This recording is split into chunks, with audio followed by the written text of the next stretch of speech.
Hello, Joe. Welcome to Mara, Greece. thank you. Mara. Yeah, Tell us a bit about you before we begin our questions. thanks. My name is Joseph Owolabi.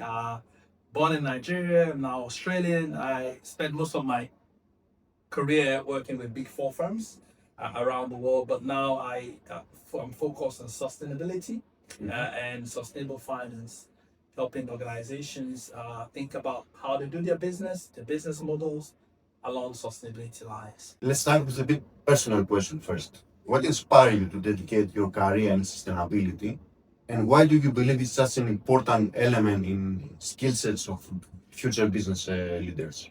That's a fantastic question. There's a gentleman that used to be the president of the IIA, Institute of Internal Auditors in the US, and he said that building a career is more of an art rather than an act. Life, you make sense of your career retrospectively when you look back. I had a medical training. I did medical science initially. I got attracted to the big four firms, started out my career, focused on cyber risk. So I was doing IT and IT audits initially. And then I just stumbled on risk and non-financial risk. I had that hunch feeling that it was going to be the next thing. I started investing in it. And so for many people, students that are thinking about their career, it should start where you are. No matter what you're doing, just keep going. As you do the individual modules, something would kind of catch your interest.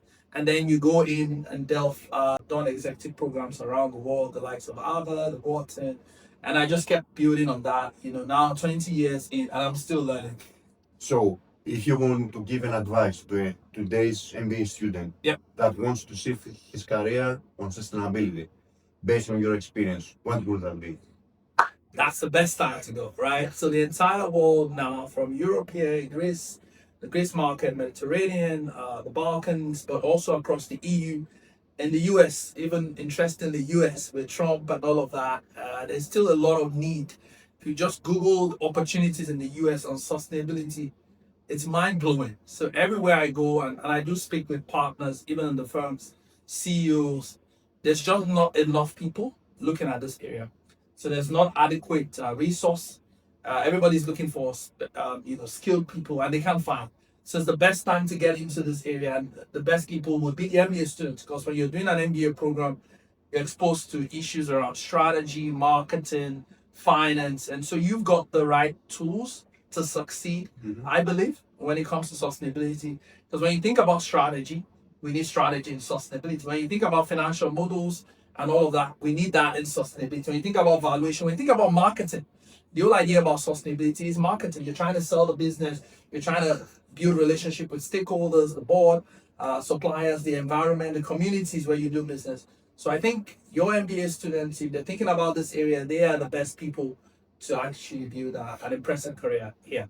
Accountancy bodies evolving to equip their members in all this trend of sustainability and sustainability, etc. etc. Do you see that the gaps that exist in the past are getting fulfilled and covered? I think at ACCA, I'm still a board member, a council member with ACCA, but I was vice deputy president and chairman of the board.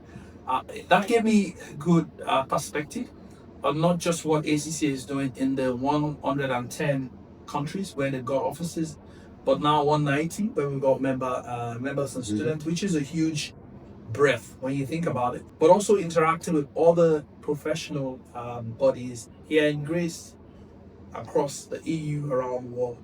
And clearly there is that gap between where the profession needs to be, the accounting profession, finance as a whole, and where we are right now. So there's a massive opportunity in sustainability, in artificial intelligence, AI, and all of that.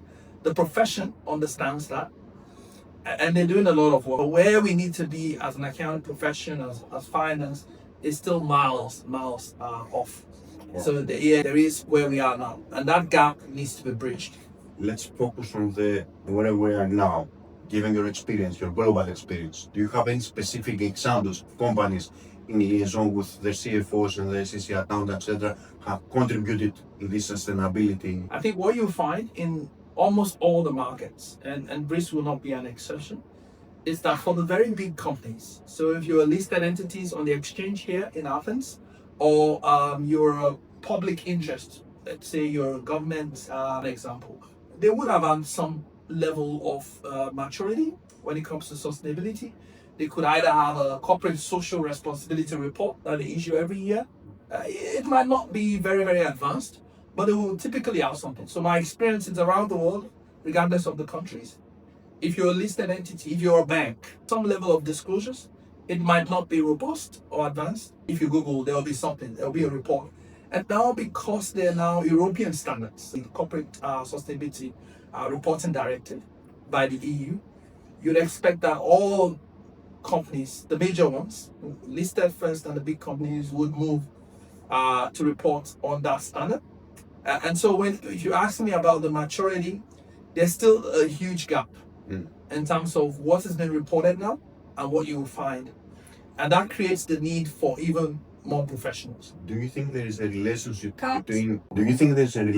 between economic growth and the effort and the drive towards sustainability directives, etc.? Because in my perspective, when economy goes good, regulations getting better and better and more robust. When the economy goes bad, there's a retreat. And I think in the European Union currently there is such a retreat in a regulation. Is it something my idea or is it true? No, I think your assumption is very, very valid. We find around the world, when there's a meltdown, a global financial crisis, people pull back. But when in times of abundance, because that creates challenges, then the regulations become tighter. So across Europe now, there's the omnibus package, which is a bundled proposal put forward to the European Parliament and the European Council to scale back the disclosure requirements. Notwithstanding, the initial assessment still shows that there's still a huge, if the omnibus package gets passed, which would create scaling back for the requirement, there will still be a huge level of work that still needs to be done. So whichever way, it's a huge market. And that would excite students and professionals that are in other fields that want to move into this area. Thank you very much. Thank you very much, Joe, for your time. It was my pleasure having you. No, thanks for having me again.